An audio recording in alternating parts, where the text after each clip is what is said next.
So, kanina po ng 9 o'clock, yan, bumababa yung price. Bilis, bulusok yung price. Hindi muna tayo pumasok. Pero si bot ko pumasok. Ito po. Itong triangle na to, nag-long dyan yung bot. So, ibig sabihin, nung bumaba, ipit si bot. So, dahil ipit siya, kailangan ko na naman siyang i-rescue. So, nag-abang tayo ng opportunity. This is the 1 minute time frame. Dun sa support area, sa sniper. Ang sniper ko po, mas malaki dun sa, ang lot size niya, mas malaki, bigger, kesa dun sa ini-entry ng bot. So, ano yung criteria na nakita natin? Nasa support area, look at this, no? So, yung mabilis na decline, tapos, meron na tayong long wick candles sa support area. So, for me, this signifies na meron ng mga bulls na nag-i-step up na sumasalo ng price. Pumasok na ba tayo dyan? Hindi pa po. Nag-antay tayo ng confirmation from Tipay. Ito po yun, yung long.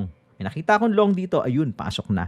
0.5 lot ang pinasok natin. Tapos, 100 pips lang kasi, TP na. So, kaya 50, that's equivalent to $50. Somewhere here, hindi ko na po nasakyan to. Hindi ko na trade po yan eh. Ito po, yung $50. So, yan po yung result. Tama, 2278, 2279, $1 lang yan inangat. $50 TP, right? So I think this is the MT5. Getting my point? So ganun kabilis. Ang target natin is just $20 per day. After that, tapos na po. Ay close na.